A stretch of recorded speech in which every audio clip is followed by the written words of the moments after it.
It's time now for Women on the Move with News Talk 1160's Jennifer Green. Hey listeners, it's been a while since I've been on the air, but now, by popular demand, Women on the Move is back. If you're feeling stuck in your corporate job and feel like you've hit the infamous glass ceiling, well, then this show is for you. Or maybe you've always dreamed of going out on your own, but you need a little inspiration. Well, listen in. On this show, I'm going to interview bold, dynamic women who've either made it to the top of the corporate ladder or they're out there right now pursuing their passion and running their own show. I am not here to give you step-by-step advice. That is definitely not my strong suit, but I am here to introduce you to my guests. They were once where you are now, and they can help motivate you to reach high and get where you want to be in your career.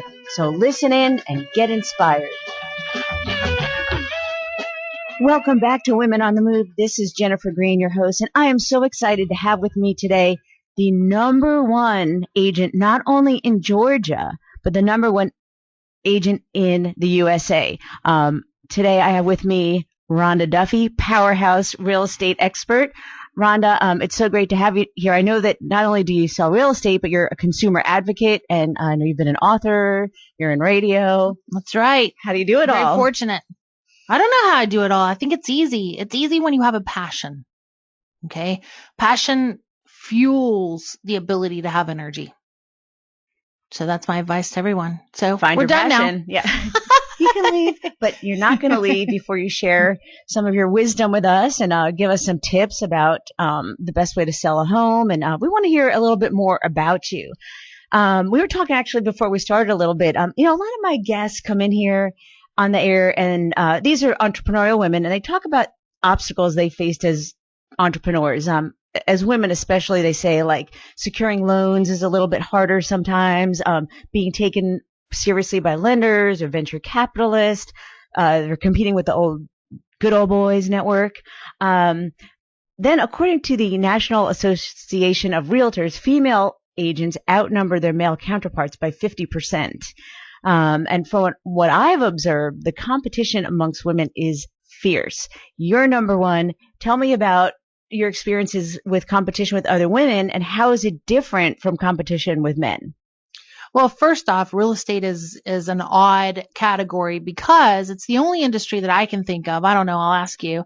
It's the only industry that I can think of where you compete to secure the client, and then you have to cooperate with each other. Okay. Right. So it's a little two-faced right on the front. Right. So, I once learned this, and I haven't really researched this, but I once learned that the reason that there's so many women in real estate is it carries on from the past when the government changed the tax credits on investment homes that people owned, right? But they would give and allow the tax credit to doctors whose wives were agents. I never heard that. That's interesting. Yeah, I don't know. This is a project that your listeners can go research, right? So I think that it carried over to where that it became a woman's profession when in fact, in the 1950s, the broker was responsible for everything. So there wasn't the MLS, there wasn't the autonomous agent, there wasn't the agent with their picture and their dog on the sign. There wasn't any of that. The broker did everything. And back then in the 50s, that was predominantly men. Probably until recently. Until that's the best that I can put together is that doctors' wives were receiving incentives for tax breaks. So that's where they all flooded in and kind of opened it up.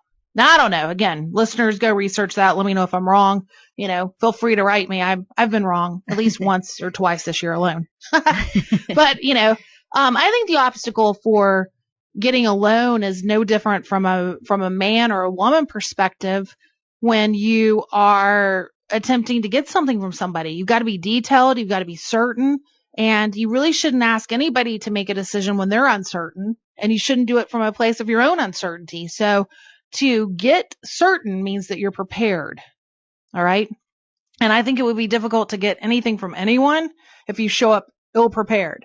So when I have women talk to me about their woes and how they weren't this and how they couldn't get that, I just think to myself, what was their documentation? What was their script that they were going to say? What were they just going to go on the womanly art of, being feminine, or were they going to have all their details? And usually if I ask them, and I don't know if you've found this to be true, but usually if I ask them, they don't have any of the things prepared that could help somebody make a decision on their behalf. Have you found that to be true? I've never heard that description, but I like how you describe it, because really what you're saying really could apply to anybody, male or female. Like, have your stuff together, Student. be prepared, Right. Know your product, and you're that much more likely to be successful. Right. It takes a lot of work preparing and planning in your mind to deliver something, whether that's deliver a business to the public, whether that's to get a loan, to go back to that, whether that's to go make a speech, whether that is to, plan a new diet, plan a new exercise routine. People make this much more complicated than it is. Really what it is just sitting down and getting what I call a standard operating procedure. I'm going to do this, and then I'm going to do this, and then I'm going to do this, and fill it in. And to make it even simpler than that, are you ready? Please. Dun, dun, dun. All right. If you know the why and you have a compelling reason, that's 80%. 20% is the how. First, you set the vision, then you get prepared. And when you are prepared and you have the vision and you know why you want it, people will respond. That makes sense. So but personality comes into it too, for sure. Don't you think you just click better with certain people, or again, maybe because they're so prepared, they're going to be more successful? I think it's about certainty. It's about knowing why you want what you want. Okay. And if you're certain, then everything seems to move out of the way. But when people make decisions from an uncertain place, well, if this happens, I will do. But, if it doesn't happen, that's okay too. It just doesn't set it up correctly, where you're going to come in from a place of I want this and you're going to give it to me, So I find that successful people that I have been around, women or men, are people who knew what they wanted and they went and got it. They had enough reason to go get it. Does that make sense? So it's not so much the competition. It's just some people know what they want more and they're more direct. Right, because focused. Certain people don't see competition. When you're focused and you're certain and you're looking straight ahead, you don't have a peripheral vision of what's around you. People say to me all the time, how did you become number one? I have no idea. It was pretty easy. Does that make sense? No, it's not easy to be number one. It is. It's not hard as long as you know where you're going. It really isn't. Well, you sound like one of those people, they say if you love what you do, it's not work. Correct. If you can establish a compelling reason of why it must be done, right? Everything moves out of the way. Does that mean that you have a success right out of the box? No. But you keep tweaking it with the vision of why. So people say, why did you start what you do? Well, I'm a consumer advocate at heart. I don't think that people should be paying 6 or 7% or 5% or 4% even for a listing when I know what the true cost is. Let's jump to that for a minute, because I do want to talk to you. Part of your success is because you're not a traditional realtor. And let's go into, if you don't mind, kind of explaining why your model is different from the traditional model. All right. Well, my model is based on what the true cost of a listing is to still be profitable and service the public. And obviously, I could not be number one if my clients hadn't had success. All right. So there's a difference between making a cheap product and somebody uses it and they fail, or making a quality product that's set at the right price and people succeed. All right. So again, my client success is what's made me number one. But us working together, me listening to what it is that they needed, me watching the trends of what was happening in the internet, me watching the trends of what activates a buyer to pull the trigger to buy, is what's made me successful. Now, on the other hand, I also built a very specific model for buying a home. Okay. And I train everybody who works for me. I have 70 agents who work for me on the buying side, and all of them are trained the same way. Why? Because I felt like, gosh, what the model of real estate is currently doing is it's taking people, putting them in the car and saying, don't worry about it. I'll handle everything. And what it does for the buyer who's smart, who has all of this education at their fingertips, the internet and books and their cousin Bob and their uncle Steve, and their mother who was an agent, they think to themselves, wow, there's got to be more to this. So what now? What next? And it keeps them in this propensity to be just the ultra of confused. And there's one emotion that people will do anything to get rid of, and that's confusion. So it was making this tormented purchase for buyers. I saw this. I witnessed people it for are scared years. to death to buy a home, to sell a home. Right. And so I was like, this is not rocket science. Okay. So what we did is we put out a roadmap for the buyer to follow along. They know what the agent's doing. They know what the buyer's supposed to be doing. They can follow along, check it off. And when you get to the bottom of a transaction or the end of a transaction and you got everything checked off, you pretty much know with certainty, right, that where you're headed is the right direction, right? And so I wanted to offer that same certainty that I've put into my business and my business plans to my clients. And that is what's made me successful. I avoid client confusion at all cost. So you kind of hit them up front with like, this is how it's going to work. I'm totally transparent. There's nothing about my ego that makes me want to say, this is my knowledge and I'm not going to give it to you because my significance won't allow that. Does that make sense?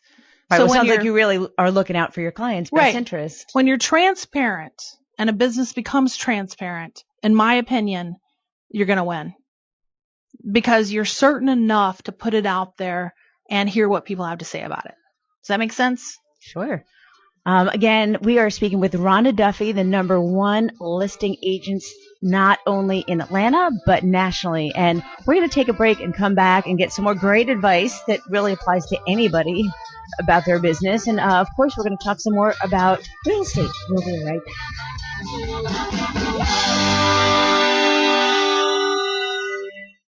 Join me, Sam Sorbo, weeknights from 6 to 9 p.m. as I discuss today's news and events from a distinctly different point of view. Only on News Talk 1160, the talk of the town. Reporting from the eye of the storm. This is the worst weather we've seen in quite some time, folks. And I don't see any end in sight. People have been calling in from across the state complaining their basements are flooding. One guy said he now has an indoor swimming pool in his basement. I told him he needs the waterproofing innovations from Basement Systems. If you want a dry basement or crawl space that will weather any kind of storm, you need the patented solutions from Basement Systems. You've seen them on home makeover shows throughout the country. With a lifetime warranty, every solution is custom designed for your basement. Call now for a free estimate, and you'll never have to worry about storms like these again. I'm predicting this storm front is heading your way. So call Basement Systems and relax. Call 800-329-5930 for your free in-home inspection or visit basementradiooffer.com. That's 800-329-5930 or visit basementradiooffer.com. This message is for anyone who has a teen driver in their home. Did you know that any moving violation by a teen driver can result not just in an increase in points on their driving record, but also a huge jump in their insurance premium? Did you know that just 3 points will cause a rise in premium of at least 50%?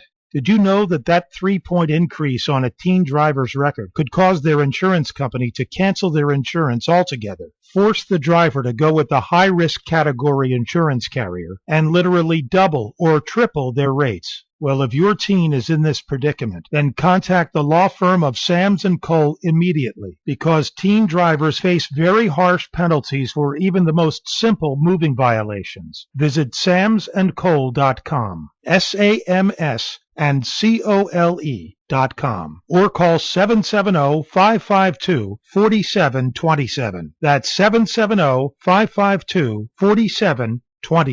When it's time to find hospice care for your loved ones, you want a relaxing facility with doctors and nurses who provide the very best care. Homestead Hospice is proud to offer their 5-star care program. Their nurses have comprehensive training in palliative care to manage symptoms and pain. They employ massage therapists to teach caregivers and family members pain-minimizing techniques. Psychology nurse practitioners are available to help patients and their families with fear, anxiety, and depression. The 5-star care program at Homestead Hospice also features dietary counseling for nutrition and symptom management, and they offer consultation and education on infection control, fall prevention, and skin integrity management. Homestead Hospice is the choice for complete care for your loved ones, so family members can take this final journey with calm and confidence. Call Homestead Hospice at 678-966-0077 or learn more at homesteadhospice.com. homesteadhospice.com. News Talk 1160 is now on Twitter. Keep up with our daily tweets of guests and specials. Become a follower by going to twitter.com and search for News Talk 1160.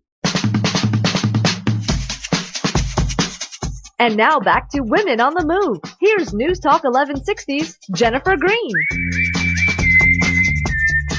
We are back with Rhonda Duffy, and I'm your host again, Jennifer Green, and we're doing what we love best, which is talking about women in business. And before the break, we were speaking with Rhonda, of course, just about real estate and some great business advice. And we're talking about competition, and I still look at Rhonda being as successful as she is, and I know when you are number one, there's people who want to be where you are. And they may not love what you're doing, especially because what you do is so unique and so different, and it challenges the system. So do you think there's people out there who, have your picture on the wall and are throwing darts at it? I guess, what's your feel for the competition, and what do you think? How do you defend what you're doing?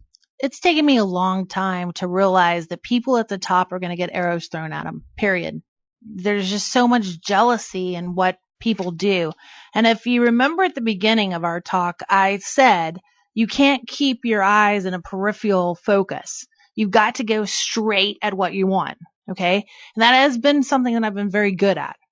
When I talk to brokers individually, they're very proud for what I've done. It helps raise the standards of our industry to be transparent and to teach the public and to offer a different type of service. Okay. And then you talk to the agent who just cannot figure out why they can't be successful, and they're full of hatred. But the key to why my clients have been successful is that a buyer's agent has to have inventory to make a living. And I provide that inventory. Okay. A lot of people who list with me wouldn't list any other way. They're not into the fact that they would spend an additional 4% of their home value. That's a lot of money. Sure. To list and sell their home. They're thinking, why? Why would I do that? Right? And so I provide a lot of inventory, and then I provide it for people who just seek value, who just want the opportunity to seek value. And in their heart of hearts, they cannot spend their money spending it in outrageous and ridiculous commission. Right?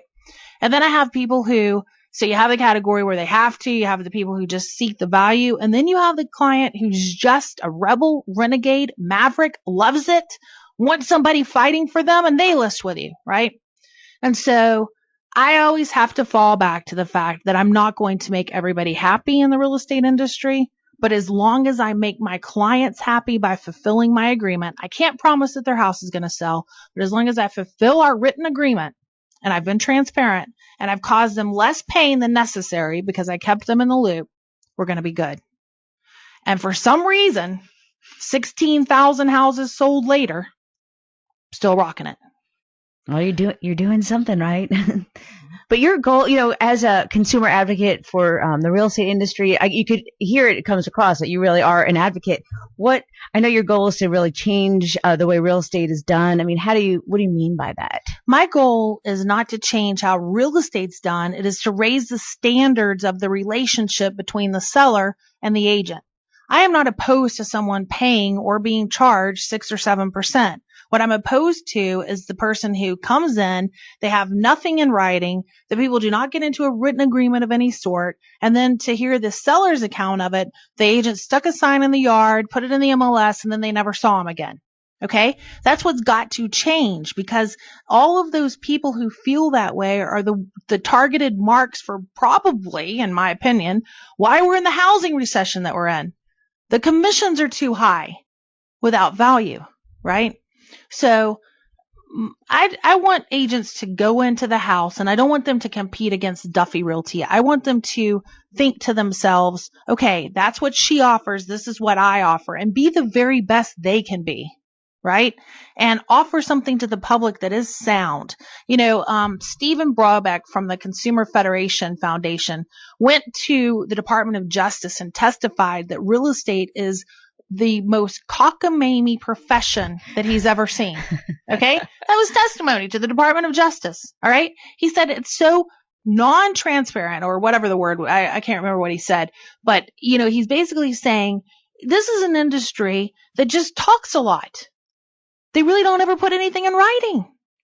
And yet they're paid an exorbitant amount of money. right? And that just really struck me. That was that was mentioned again in Freakonomics, the book Freakonomics, but that just really struck me as like, yeah, that is what I'm talking about. Yeah, especially when it gets to that level. Right. People are discussing it on a national level at the highest level. And a commission at 6 or 7% is relevant to every single price range, because that's relevant to a $100,000 buyer or seller. It's relevant because, the buyer's questioning who's paying for that. Does that make sense? Sure, of course. So it's not that, it's not that I want to tear up the industry, as some agents have indicated in their sales meetings and talks with each other. It is that I want to raise the standards of our industry. And so that's what I keep focus on. Excellent. Well, you're doing a great job and you're sticking to your formula, and it seems to be working because you're growing by leaps and bounds. What's the temperature of the real estate market right now? It's good. For people who have earned the right to buy, they're struggling a little bit because the inventory is low. Okay. It's still low. It's still low for a while. We have not convinced sellers that this is a time that they can be profitable, but it is. So for sellers, this is the first time in a long time, the last year and a half, 2 years, has been that they could actually make money and walk away with a smile from the closing table. But we can't seem to get that message out strong enough, because then buyers are still struggling with inventory. And where when you do get sellers, what is their next move, especially here in Atlanta? From maybe I know a lot of people kind of middle-age area who are downsizing. Right. Well, you always have the downsides, you have the upsides, but the thing is people have been pent up in their houses. Most years ahead of the last few, like let's say 2007. People only lived in their house about 5 years. So that was the mindset. Was that because of the loan? Well, just constant moving, just constant, shuffle. When years before that had been that you lived in your house 15 years. Well, when you went through that stretch of buyers from 1998 to even 2007, they were like, oh yeah, I'm only live for 5 years. I mean, it doesn't really matter. They weren't projecting growth in their own house. They were projecting their current size in 5 years beyond. Well, then they got all pent up and got stuck. Right? And they couldn't move anywhere. So it's the same usual thing. Downsize, upsize, condo, move over here. I need to move out. I need to move in. It's the same thing. It's the same, shuffle. It's like that turtle game. Shuffle under the ball. You don't know where they're going to end up, and they don't know where they're going to end up. But they just can't, if they want to get out, now's a good time to make some money doing it. It is the time for them to get into that shuffle game. Because you see, before they were so focused on where they would go. Then they went into a state of, I don't know where I would go. Well, we're stuck here. And then when they feel the freedom, like, oh my gosh, we can get out. Sometimes you have people who are planning to move in Atlanta, and all of a sudden they're free of that house and they move to Chicago. Does that make sense? It's like they've been tied down. Ready and then to go. They get free. Yeah. They don't even know where they're going. They just want to get out. They just go. Well, anyone who's listening who is thinking about selling their house, I'd love to get some tips from you on how people can position their home to stand out in a crowd. Well, first off, you've got to have good photography, period. Okay. So that means to get good photography, you've got to clean up a little bit, because as I stated, we've been living in these houses for a long time. And I don't know about you, but I can collect a lot of junk in 10 years, right? So get rid of the clutter. Get rid of the clutter. Don't necessarily think, well, I've got an outdated kitchen. I've got to go in and remodel it all and spend $60,000 and then I'll get the price. Don't really do that. Just fix things that are broken and allow the flexibility between you and the buyer to state to them, hey, I've got some flexibility on a decorating allowance, but don't state how much. Just negotiate that, right? Make sure that when you are looking at your home, you're creating the exterior to be, oh my gosh, I got to get in there. Because what buyers do today is they search online, and it's much like a dating website, no, yes. And then they'll look further at the pictures, and then they write down the address and then they go drive by. And that's when they decide if they're going to consult with their agent to go in a second time.